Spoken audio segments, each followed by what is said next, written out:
आज हम लोग आपकी कक्षा 12 में पहला ही पाठ है राष्ट्र का स्वरूप और इसके लेखक का नाम है वासुदेव शरण अग्रवाल।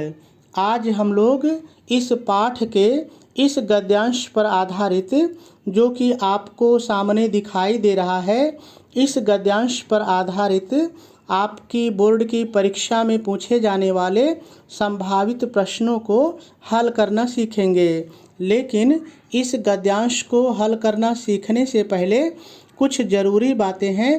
पहले हम लोग थोड़ा सा उनकी चर्चा कर लेते हैं, उन बातों के बारे में थोड़ा सा जान लेते हैं, फिर इस गद्यांश को हल करना सीखेंगे। और देखिए, जो बातें मैं आपको बताने जा रहा हूँ वो सभी पाठ के सभी गद्यांशों के लिए है, इसलिए आप मेरी बात को थोड़ा ध्यान से सुनिएगा, ठीक है। तो देखिए, किसी भी गद्यांश को हल करने की पहली शर्त होती है कि आपको उस गद्यांश के पाठ का नाम, जिसको कि आप शीर्षक भी कहते हैं, शीर्षक का नाम और लेखक का नाम मालूम होना चाहिए। इससे आपको उत्तर लिखने में सहायता मिलती है, ठीक है। दूसरी बात, देखिए, जब भी आप किसी पाठ को अपनी किताब में पढ़ते हैं तो कम से कम उसको 2 से 3 बार ज़रूर पढ़िए, 2 से 3 बार ज़रूर पढ़िए, ठीक है। और तीसरी बात, जब भी आप किसी पाठ को पढ़ते हैं, किसी गद्यांश को पढ़ते हैं, तो उसमें जो भी कठिन शब्द आए रहें, आपको लगे कि ये शब्द कठिन हैं, तो उनका सरल अर्थ आप ज़रूर जान लीजिए, ठीक है। ये तो गद्यांश के लिए ज़रूरी बातें थी। अब गद्यांश पर आधारित प्रश्न किस तरह से पेपर में आते हैं उसको जानते हैं। तो देखिए, गद्यांश पर आधारित जो प्रश्न होता है वो आपके पेपर में तीसरे नंबर पर आता है। चाहे आप विज्ञान के विद्यार्थी हों, चाहे कला के विद्यार्थी हों, आपके पेपर में ये तीसरे नंबर पर होता है। और आपके पेपर में 2 गद्यांश दिए होते हैं, उनमें से कोई एक, जो भी आपको सरल लगे, कोई एक आपको हल करना होता है। देखिए, एक तो तीसरा ऊपर दिया होता है और दूसरा उसके नीचे अथवा करके देता है, तो दोनों में से कोई एक आपको हल करना होता है। देखिए, इस तरह से पेपर में गद्यांश दिया रहेगा और गद्यांश के नीचे देखिए इस तरह से 5 प्रश्न दिए रहेंगे। 5 ही प्रश्न होंगे, 5 से ज़्यादा प्रश्न नहीं हो सकते हैं और एक प्रश्न 2 नंबर का होता है। इस तरह से गद्यांश पर आधारित जो प्रश्न होते हैं वो 10 नंबर के होते हैं। एक चीज़ यहाँ पर जान लेना और भी ज़रूरी है कि देखिए, यहाँ पर एक स्टेप मार्किंग होती है, यानी यदि आप एक प्रश्न हल करेंगे तो 2 नंबर, दूसरा करेंगे तो फिर 2 नंबर, यानी कि जितने प्रश्न आप हल करेंगे उतने के नंबर आपको मिलते हैं। तो यदि कभी ऐसा हो जाए कि आपको किसी प्रश्न का उत्तर नहीं समझ में आ रहा है, नहीं लिख पा रहे हैं, तो जितने का आ रहा है कम से कम उतने का उत्तर ही आप लिख दीजिए, आपको कम से कम उतना नंबर तो मिल ही जाएगा। यद्यपि कि गद्यांश पर आधारित प्रश्न बहुत ही सरल होते हैं, आप सभी का उत्तर लिख लेंगे। और देखिए, सभी प्रश्नों के उत्तर आपको गद्यांश पर ही मिल जाते हैं। यदि गद्यांश में ढूंढेंगे सही से तो सारे उत्तर आपको मिल जाते हैं, कहीं कोई दिक्कत नहीं होती है। तो देखिए, अब हम लोगों को इन प्रश्नों को पढ़ करके हल करना है, लेकिन इनको हल करना सीखने से पहले हम लोग थोड़ा सा गद्यांश की व्याख्या को जान लेते हैं, गद्यांश के बारे में समझ लेते हैं, तो इन प्रश्नों को हल करना सरल हो जाएगा। तो देखिए, जब भी आप कोई पाठ पढ़िए तो उस पाठ का जो नाम होता है उसका क्या अर्थ होता है, अगर ये आप समझ लें तो बहुत सारी चीज़ें आपके लिए आसान हो जाती हैं। तो देखिए, राष्ट्र तो आप समझ रहे हैं, राष्ट्र यानी देश का सरल है। अब स्वरूप को समझिए। देखिए, एक होता है रूप, एक होता है रूप और एक होता है स्वरूप। दोनों का अंतर जरा सा समझिए। देखिए, स्वरूप का मतलब होता है कि जब हम किसी भी चीज़ के, कोई वस्तु हो सकती है, कुछ भी होता है, जब उसके निर्माण में जिन चीज़ों की आवश्यकता होती है, जो रूपरेखा बनाते हैं, हम उसको स्वरूप कहते हैं। और जब हम रूपरेखा के द्वारा उन चीज़ों का प्रयोग करके किसी चीज़ का निर्माण कर देते हैं, अंतिम रूप दे देते हैं, तब उसको रूप कहते हैं। तो देखिए, यहाँ पे स्वरूप का मतलब है कि किसी भी राष्ट्र के निर्माण के लिए कौन कौन सी चीज़ें होनी चाहिए, किन किन चीज़ों से राष्ट्र बनता है, इस चीज़ के बारे में हमको पूरे पाठ में पढ़ना होता है। ठीक है, तो हम लोग देखते हैं कि आखिर ये जो राष्ट्र है इसका निर्माण किन किन तत्वों से मिलकर के बना है, किन किन तत्वों से मिलकर के होता है। तो देखिए, लेखक वासुदेव शरण अग्रवाल जी कहते हैं कि किसी भी राष्ट्र का जो स्वरूप है उसको बनने के लिए 3 चीज़ों की आवश्यकता होती है। पहला है भूमि, धरती। किसी भी राष्ट्र को बनने के लिए भूमि पहली आवश्यकता होती है, जमीन, पृथ्वी पहली आवश्यकता होती है। दूसरी आवश्यकता होती है उस भूमि पर बसने वाले लोग, जन लोग। दूसरी चीज़, देखिए, भूमि आपके पास आ गई, आपको राष्ट्र का निर्माण करना है, आपको पहला तत्व भूमि मिल गया, लेकिन यदि भूमि पर रहने वाले लोग ही नहीं मिलेंगे तो राष्ट्र का निर्माण नहीं हो सकता। तो लेखक कहते हैं कि किसी भी राष्ट्र के स्वरूप के लिए, निर्माण के लिए दूसरी जो महत्वपूर्ण वस्तु होती है वो उस राष्ट्र, उस देश में बसने वाले लोग होते हैं। चलिए, यदि 2 चीज़ें मिल गई तो तीसरी चीज़ क्या है? उस जन के अलावा जन की संस्कृति। अब संस्कृति को थोड़ा सा समझिए। देखिए, संस्कृति एक व्यापक शब्द है। संस्कृति का मतलब होता है कि जो हमारे जीवन को संस्कारित करे। ये बात थोड़ी सी कठिन है, आप इसको ऐसे समझिए कि किसी भी देश के लोगों का जो रहन सहन होता है, खान पान होता है, वेशभूषा होती है, परंपराएं होती हैं, रीति रिवाज होते हैं, उन सारी चीज़ों को मिलकर के संस्कृति कहा जाता है। तो तीसरी चीज़ होती है कि उस देश के लोगों की अपनी संस्कृति होनी चाहिए, अपनी पहचान होनी चाहिए। यदि ये 3 चीज़ें मिल जाएं तो हम एक राष्ट्र का स्वरूप बना सकते हैं, एक राष्ट्र का निर्माण कर सकते हैं। देखिए, लेखक आगे यही बात कहते हैं, इन तीनों चीज़ों के सम्मिलन से यानी मिलने से ही राष्ट्र का रूप बनता है, राष्ट्र का निर्माण होता है। आगे लेखक कहते हैं कि भूमि का निर्माण यूं ही नहीं हुआ है, भूमि का निर्माण देवताओं ने मिल करके किया है, यह ऐसे ही नहीं हुआ है। कहते हैं कि यह जो भूमि है, यह जो पृथ्वी है, वो अनंत काल से है, अनादिकाल से है। उसके भौतिक स्वरूप, यहाँ पर भौतिक रूप का समझिए क्या मतलब है। देखिए, पृथ्वी पर नदी हैं, पहाड़ हैं, पर्वत हैं, सागर हैं, तमाम ये जो रेगिस्तान हैं, इन सब चीज़ों को मिला करके हम भौतिक स्वरूप कहते हैं पृथ्वी का। तो कहते हैं कि जो भारत के जन हैं या किसी भी देश के जो जन हैं, उनको पृथ्वी के भौतिक स्वरूप के बारे में, नदी, झील, पहाड़, झरना के बारे में, उसके सौंदर्य के बारे में, जो वो पृथ्वी है उसका सौंदर्य किन चीज़ों से बना है, उनकी सुंदरता किन चीज़ों से है, उन सुंदरताओं के बारे में, और समृद्धि, हमारी पृथ्वी किन चीज़ों से समृद्ध है। देखिए, हमारी पृथ्वी को रत्न गर्भा कहा गया है। इसके जहाँ गर्भ में बहुत सारे कीमती रत्न हैं, तो इसके ऊपर हरियाली है, पेड़ हैं, पौधे हैं। तो ये सारी चीज़ें मिल करके हमारी पृथ्वी को समृद्ध बनाती हैं, हमारी पृथ्वी को धनवान बनाती हैं। तो लेखक कहता है कि पृथ्वी अनंत काल से है और हमारी पृथ्वी का, हमारी भूमि का जो भौतिक स्वरूप है, उसकी जो सुंदरता है और उसकी जो समृद्धि है, उसके प्रति हमें सचेत होना चाहिए, हमें सावधान होना चाहिए, जागरूक होना चाहिए, और ये हमारा आवश्यक कर्तव्य है। यहाँ पे कहने का क्या तात्पर्य है कि देखिए, जो मानव है वो पृथ्वी के भौतिक स्वरूप को बिगाड़ रहा है। हम पर्वतों को खोद रहे हैं, हम नदियों को बाधित कर रहे हैं, हम झरनों को ख़त्म कर रहे हैं। तो हम पृथ्वी के भौतिक स्वरूप को बिगाड़ रहे हैं, हम सुंदरता को, उसकी सुंदरता को कुरूप कर रहे हैं, हम पेड़ पौधों को काट रहे हैं। जिन चीज़ों से पृथ्वी का सौंदर्य बना हुआ है, हम उसको नुकसान पहुंचा रहे हैं। और जो उसकी समृद्धि है, जिन चीज़ों से हमारी जो धरती है वो समृद्ध बनी हुई है, उन चीज़ों को भी हम ख़त्म करते जा रहे हैं। तो लेखक कहता है ऐसा नहीं होना चाहिए, इन सभी चीज़ों के प्रति हमें सावधान होना चाहिए, और ये हमारा आवश्यक कर्तव्य है। ये हमारी जो है वो सबसे ज़रूरी कार्य है, हमारा कर्तव्य है। ठीक है, आगे लेखक कहते हैं भूमि के पार्थिव। अब पार्थिव का मतलब समझिए। देखिए, पार्थिव का मतलब होता है जो पृथ्वी से निकला हो, जो ज़मीन से निकला हो, या आप कह सकते हैं जो जिसका संबंध पृथ्वी से हो। तो देखिए, एक चीज़ यहाँ पर ध्यान दीजिए, आप थोड़ा सा सोचिएगा। पृथ्वी के ऊपर जितनी चीज़ें आपके सामने नज़र आ रही हैं, आप बैठे हुए हैं, जितनी चीज़ें आपके सामने नज़र आ रही हैं, आप नज़र दौड़ाइए तो हर वह वस्तु पृथ्वी के नीचे थी।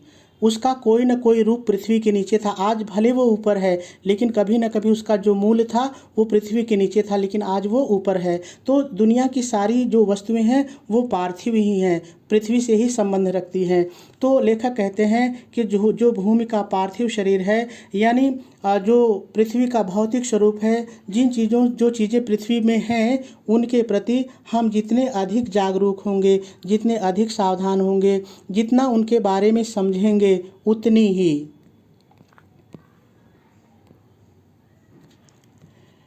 लेखक कहता है कि हम पृथ्वी के भौतिक स्वरूप के बारे में जितना अधिक जानेंगे, जितना अधिक जागरूक होंगे, उतनी ही हमारी राष्ट्रीयता। अब राष्ट्रीयता क्या है? देखिए, राष्ट्रीयता का मतलब होता है देश प्रेम की भावना, देश के प्रति समर्पण, देश के लिए बलिदान, सारी चीज़ों को, देश के प्रति जो भी अच्छी चीज़ें हैं वो सारी चीज़ें मिलकर के राष्ट्रीयता, राष्ट्रीय भावना का निर्माण करती हैं। तो लेखक कहते हैं कि हम जितना पृथ्वी को समझेंगे, पृथ्वी के प्रति हम जितना सहानुभूति रखेंगे, उसकी जितनी सुरक्षा करेंगे, हमारी जो राष्ट्रीय भावना है उतनी ही मजबूत, बलवती, उतनी ही मजबूत हो सकेगी। आगे लेखक कहते हैं कि यह पृथ्वी सच्चे अर्थों में समस्त राष्ट्रीय विचारधाराओं की जननी है। बहुत ही प्यारी बात है। लेखक कहते हैं कि वास्तव में जो हमारे अंदर राष्ट्रीय विचारधाराएं भरी हुई हैं, देश के प्रति प्रेम की भावना है, देश के प्रति समर्पण की भावना है, ये जो है इसका कारण पृथ्वी है, इसका कारण पृथ्वी है। अगर पृथ्वी के प्रति हम सचेत नहीं रहेंगे, पृथ्वी को महत्व नहीं देंगे, तो हमारे अंदर राष्ट्रीय भावना का निर्माण हो ही नहीं सकता। तो ये जो विचारधाराएं हैं, पृथ्वी देश के प्रति समर्पण है, इसको जो जन्म देने वाली है, जो इसकी धात्री है, जो माता है, वो धरती है, पृथ्वी है। आगे लेखक कहते हैं, अब देखिए यहाँ से रेखांकित अंश है तो इसकी व्याख्या भी आपको लिखनी पड़ेगी, तो ध्यान से सुनिएगा। आगे लेखक कहते हैं कि जो राष्ट्रीय भावना, यानी जो देश प्रेम की भावना, जो समर्पण की भावना पृथ्वी के साथ नहीं जुड़ी है, यानी जो राष्ट्रीयता, जो देश प्रेम की भावना पृथ्वी के हित को नहीं सोचती है, पृथ्वी के कल्याण के बारे में नहीं सोचती है, वह निर्मूल होती है, उसकी कोई जड़ नहीं होती, वह भावना आधार विहीन होती है, वह देश प्रेम आधार विहीन होता है। और जो चीज़ें आधार विहीन होती हैं वो समय के परिवर्तन के साथ मिट जाती हैं। तो यदि आपकी राष्ट्रीय विचारधारा, यदि आपका राष्ट्र प्रेम पृथ्वी से नहीं जुड़ा है, तो कुछ समय के बाद ही वो समाप्त हो जाएगा, वो खत्म हो जाएगा। आगे लेखक कहते हैं कि जो देश प्रेम की भावना है, जो समर्पण की भावना है देश के प्रति, जो राष्ट्रीयता की जड़ें हैं, वो पृथ्वी में जितनी ही गहरी होंगी, यानी हम पृथ्वी से जितना ही जुड़ेंगे, जितना ही मजबूत संबंध बनाएंगे, वो राष्ट्रीय जो भावना है वो उतनी ही अधिक विकसित होगी। अंकुर मतलब उगेगी, पल्लवित मतलब विकसित होगी, हमारे अंदर उतना ही पैदा होगी और विकसित होगी। ठीक है। इसलिए पृथ्वी के भौतिक स्वरूप इसलिए जो मनुष्य है, जो जन है, उसको पृथ्वी का जो भौतिक स्वरूप है, मैंने बताया, जो पृथ्वी जैसे बनी हुई है, जिन चीज़ों से बनी हुई है, उन चीज़ों की शुरू से आद्योपांत, शुरू से अंत तक की, प्रारंभ से अंत तक की जानकारी प्राप्त करना बहुत ही ज़रूरी है। यानी यदि हम पृथ्वी के प्रति प्रेम करना चाहते हैं, यानी राष्ट्र के प्रति अपने प्रेम को रखना चाहते हैं, तो हमें इस चीज़ को समझना होगा कि हमारी पृथ्वी शुरू से लेकर के आज तक किन चीज़ों से बनी है। जब हम ये बात समझ सकेंगे, तभी हम अपनी पृथ्वी को और अपने राष्ट्र के प्रति जो हमारी विचारधारा है उसको जिंदा रख पाएंगे। देखिए लेखक कहता क्या है कि जो उसकी यानी जो पृथ्वी की सुंदरता, पृथ्वी की उपयोगिता और उसकी जो महिमा है, महिमा यानी उसका जो महत्व है, उसको पहचानना हमारे लिए बहुत ही आवश्यक है और यही हमारा धर्म भी है।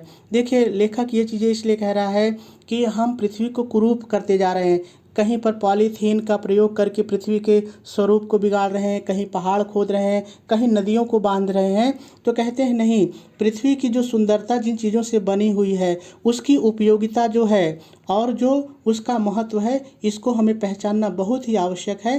तभी हम अपने देश से अच्छी तरह से, सच्ची तरह से प्रेम कर पाएंगे। देखिए यही इसकी व्याख्या है। अब आप इन्हीं चीज़ों को जितना याद रहे आप लिख दीजिए, जितना भूल जाएं कोई बात नहीं। ठीक है। तो चलिए अब हम लोग एक एक प्रश्न को पढ़ते हैं और इसका उत्तर भी लिखना सीखते हैं और तरीके को भी जानते हैं। तो देखिए पहला प्रश्न कह रहा है, उपर्युक्त गद्यांश के पाठ का शीर्षक और लेखक का नाम लिखिए। तो देखिए, मैंने सबसे पहले ही आपको बताया था कि किसी भी पाठ को पढ़ने की पहली शर्त यही होती है कि आप शीर्षक यानी पाठ का नाम और लेखक का नाम ज़रूर याद कर लीजिए। तो देखिए, हमको पता है, अब लिखेंगे कैसे वो देखते हैं। देखिए, सबसे पहले आप प्रश्न उत्तर नंबर 3 डालेंगे और कापी के बीच में ही डालेंगे, किनारे नहीं डालेंगे। दूसरी चीज़ जो महत्वपूर्ण है, देखिए तीसरा का मैंने पहला ही किया है तो मैंने अथवा नहीं लिखा है, लेकिन यदि आप नीचे का अथवा वाला करते हैं तो यहाँ पर अथवा भी ज़रूर मेंशन कीजिए, ठीक है। अगर अथवा नहीं करते हैं तब इसकी ज़रूरत नहीं है, ये चीज़ आपको ध्यान देना है। अब आपको क्या करना है, सबसे पहले आपको संकेत डालना है और संकेत डाल करके गद्यांश के शुरू का और डैश डैश करके अंत का आपको लिखना है। इससे ये होता है कि आपका जो उत्तर है वो देखने में भी सुंदर लगता है और कॉपी जांचने वाले को ये भी पता चल जाता है कि आपने कौन सा गद्यांश हल किया है। तो शुरू का और अंत का क्या मतलब है, थोड़ा सा देख लीजिए तो बात और स्पष्ट हो जाएगी। देखिए, हमारा जो गद्यांश है वो भूमि पर यहाँ से शुरू है और देखिए यहाँ पर खत्म है, आवश्यक धर्म है यहाँ पर खत्म है। तो मैंने यही कहा कि संकेत में थोड़ा सा शुरू का भूमि पर और आवश्यक धर्म है ये लिख लेंगे। आप चलिए उत्तर को देखते हैं। तो आप यहाँ पर देखिए, थोड़ा सा ये भी समझ लीजिए, यहाँ पर जो रहे आपको यही डालना। अगर यहाँ क रहे तो क लिखना है, रोमन का अंक रहे तो रोमन लिखना है, वैसे रोमन का ही होता है, ठीक है। तो देखिए, ये तो आपका मुख्य नंबर हो जाता है, ये उप नंबर है। तो आप डालेंगे और लिखेंगे उपर्युक्त गद्यांश के पाठ का शीर्षक, राष्ट्र का स्वरूप और लेखक का नाम वासुदेव शरण अग्रवाल है और पहले प्रश्न का उत्तर पूरा हो जाएगा। अब यहाँ पर थोड़ा सा देखिए, अगर आप ऐसा कर देते हैं कि जो मुख्य उत्तर है उसको सिंगल इन्वर्टेड कामा में और काले रंग की पेन से लिख देते हैं तो अच्छा रहेगा। नहीं तो आप नीले रंग से चाहें तो लिख दीजिए, लेकिन सिंगल इन्वर्टेड कामा में आपको दोनों चीज़ें लिखनी पड़ेंगी, ठीक है। तो ये थोड़ा सा आप कर सकते हैं। चलिए दूसरा प्रश्न पढ़ते हैं। दूसरा प्रश्न कह रहा है, किसके सम्मिलन से राष्ट्र का स्वरूप बनता है। देखिए, सभी प्रश्नों के उत्तर मैंने कहा कि आपको अमूमन गद्यांश में मिल जाते हैं। तो प्रश्न को एक बार फिर से पढ़ते हैं और गद्यांश पर चल करके ढूंढते हैं। तो प्रश्न कह रहा है, किसके सम्मिलन से यानी किसके मिलने से राष्ट्र का स्वरूप बनता है। चलिए गद्यांश पर ढूंढते हैं। तो देखिए, जब यहाँ पर आपकी निगाह जाती है तो यहाँ पर हमको उत्तर मिल जाता है, भूमि पर बसने वाला जन और जन की संस्कृति, इन तीनों के सम्मिलन से राष्ट्र का स्वरूप बनता है। और यहाँ तक उत्तर हमारा मिल गया, ठीक है। यही चीज़ हमको लिखनी है, तो चलिए लिख लेते हैं। तो आप नंबरिंग करेंगे और लिखेंगे भूमि पर बसने वाला जन और जन की संस्कृति, इन तीनों के सम्मिलन से ही राष्ट्र का स्वरूप बनता है। दूसरे का उत्तर भी पूरा हो जाएगा। चलिए तीसरा देखते हैं। तीसरा प्रश्न कह रहा है, यह पृथ्वी सच्चे अर्थों में किसकी जननी है। तो चलिए गद्यांश पर चलते हैं और ढूंढते हैं। तो देखिए, यहाँ पर देखिए मिल रहा है, यह पृथ्वी सच्चे अर्थों में समस्त राष्ट्रीय विचारधाराओं की जननी है। यानी ये जो पृथ्वी है ये सभी विचारधाराओं की, जो राष्ट्रीय विचारधाराएं हैं उनकी जननी है। तो सेम हमको उत्तर मिल गया है, यही चीज़ हमको लिखनी है। तो चलिए लिखते हैं। तो देखिए, आप नंबरिंग करेंगे और लिखेंगे, यह पृथ्वी सच्चे अर्थों में समस्त राष्ट्रीय विचारधाराओं की जननी है और तीसरा उत्तर भी पूरा हो जाएगा। चलिए चौथा प्रश्न देखते हैं। चौथा प्रश्न आपसे पूछ रहा है, पार्थिव और निर्मूल शब्दों का अर्थ लिखिए। तो यदि आपने ध्यान दिया हो तो मैंने दोनों का अर्थ आपको बताया है। देखिए, पार्थिव का मतलब होता है पृथ्वी से संबंध रखने वाला या पृथ्वी से निकलने वाली वस्तु, दो में से कोई भी आप लिख सकते हैं। और निर्मूल का मतलब होता है जड़ रहित, बिना जड़ के, यानी आप कह सकते हैं बिना आधार के, ठीक है। अब इसको लिखेंगे कैसे, चलिए देखते हैं। तो देखिए, लिखने के कई तरीके होते हैं, लेकिन मैंने अपना तरीका अपनाया है। तो मैंने लिखा है, पार्थिव और निर्मूल शब्दों का अर्थ निम्नलिखित है। पार्थिव, पृथ्वी से उत्पन्न पदार्थ।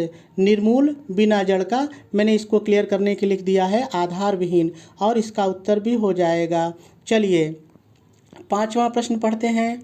तो देखिए प्रश्न है रेखांकित अंश की व्याख्या कीजिए। यहाँ पर एक चीज़ समझना और भी ज़रूरी है। देखिए यहाँ पर आपको रेखा खींची दिख रही है, इसी की व्याख्या हमको करनी है। लेकिन ये रेखा पेपर बनाने वाला कहीं भी खींच सकता है, उसका मूड है, वो कहाँ रेखा बनाना चाहे खींच सकता है। तो इसीलिए मैंने आपको पूरे गद्यांश की व्याख्या बताई है। जैसे मैंने बताई है वैसे ही आपको लिखना है, और वैसे ही मैंने इतनी व्याख्या लिखी है। तो चलिए मैं आपको पढ़ के सुना देता हूँ। तो देखिए सबसे पहले आप नंबरिंग करेंगे, हेडिंग डालेंगे रेखांकित अंश की व्याख्या, और डैश डाल करके लिखेंगे प्रस्तुत रेखांकित अंश में लेखक वासुदेव शरण अग्रवाल जी कहते हैं कि। देखिए कोई भी पद्यांश हो, कोई भी गद्यांश हो, जब भी आप उसकी व्याख्या करिए तो इतना आपको अपनी तरफ से हमेशा जोड़ना है। कोई भी पाठ हो, केवल इतना बदलेगा, बस लेखक बदलता जाएगा, बाकी चीज़ें आपको ऐसे ही लिखनी है। गद्यांश कोई भी हो, इतना लिखने के बाद देखिए मैंने व्याख्या की है, क्या की है। तो कहते हैं कि जो राष्ट्रीयता पृथ्वी से नहीं जुड़ी होती है, अर्थात जिस राष्ट्रीयता का संबंध पृथ्वी से नहीं होता है, ऐसी राष्ट्रीयता आधार विहीन होती है ना, निर्मूल आधार विहीन होती है, जो समय के साथ साथ थोड़े ही दिनों में समाप्त हो जाती है। समाप्त हो जाती है। राष्ट्रीयता की भावना का संबंध पृथ्वी से जितना अधिक होगा, हमारे अंदर राष्ट्रीयता की भावना उतनी ही अधिक विकसित होगी। पल्लवित को बदल के मैंने कर दिया विकसित होगी। और आपके रेखांकित अंश की व्याख्या भी पूरी हो गई। तो मेरे ख्याल से बात आपको कुछ न कुछ ज़रूर समझ में आई होगी।